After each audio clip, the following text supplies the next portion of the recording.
જય શ્રી કૃષ્ણ બધાને। આજે હું કંકોડાનું શાક બનાવવાની છું। હવે કંકોડાને આ રીતે ચોખ્ખા પાણીમાં સારી રીતે ધોઈ લઈશું, જેથી કરીને ઉપર જે માટી હોય તે સાફ થઈ જાય। કંકોડાને ધોઈને આ રીતે લાંબી લાંબી સ્લાઇસમાં કાપી લીધા છે। તમે જોઈ શકો છો એકદમ કૂણા અને સરસ કંકોડા છે। હવે તેનું આપણે શાક બનાવવાની તૈયારી કરીશું।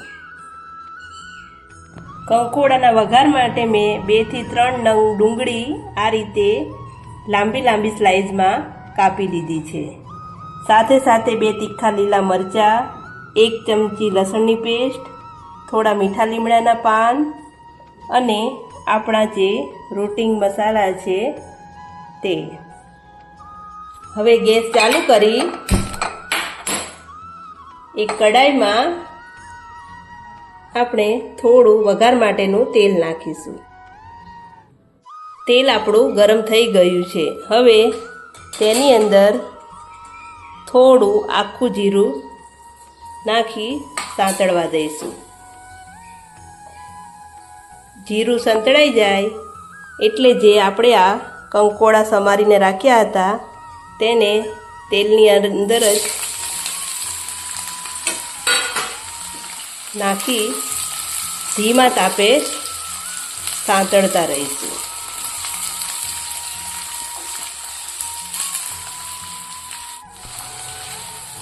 આ રીતે એને લગભગ 5 મિનિટ સુધી તેલની અંદર સંતળાવા દઈશું, જેથી એ થોડા અધકચરા ચડી જાય।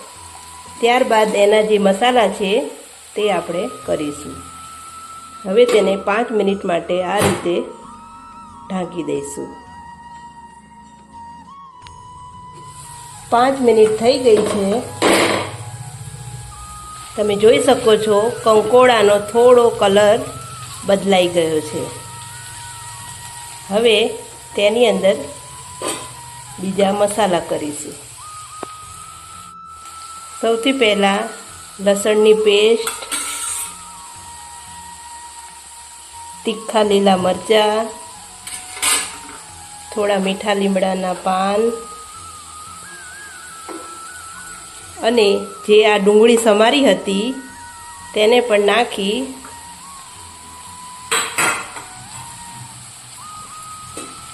ફરીથી 5 મિનિટ માટે સાંતળવા દઈશું।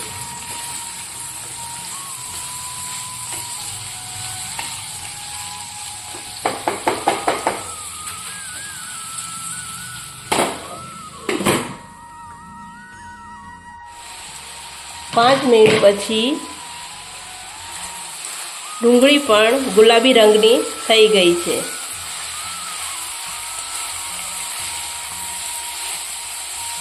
હવે તેની અંદર આપણા જે આ રોટિંગ મસાલા છે તે કરી લઈશું।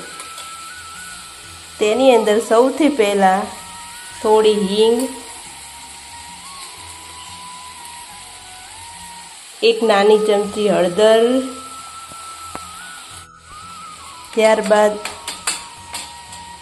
1 ચમચી લાલ મરચું,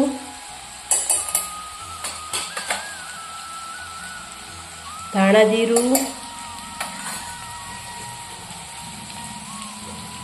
અને સ્વાદ અનુસાર મીઠું નાખી બરાબર મસાલાને મિક્સ કરી લઈશું અને ધીમા તાપે એકદમ મીડિયમ ગેસે થવા દઈશું।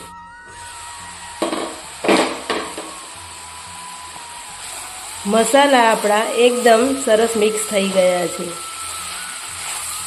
મેં આની અંદર એક નાની સાઈઝનું ટામેટું પણ નાખ્યું છે। જો તમને ગમતું હોય તો તમારે નાખવાનું, અને જો ના ગમતું હોય તો તમે તેને સ્કીપ પણ કરી શકો છો। ટામેટા વગર પણ આ શાક ખૂબ જ સરસ લાગે છે।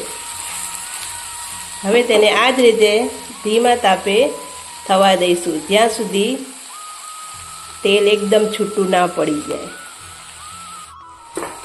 આ રીતે થોડી વાર માટે હલાવતા રહીશું.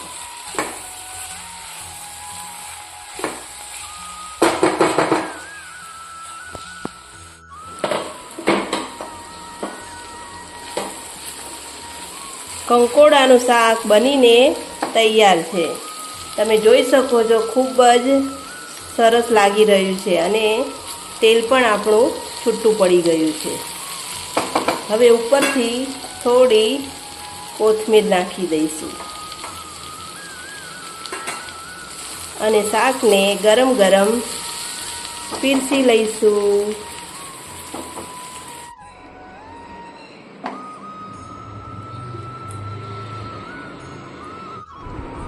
તમને જો મારી રેસીપી ગમી હોય તો મારા વિડીયોને લાઈક કરજો, શેર કરજો અને કોમેન્ટ બોક્સમાં જરૂરથી જણાવજો કે આ કંકોડાનું શાક તમને કેવું લાગ્યું. જય શ્રી કૃષ્ણ.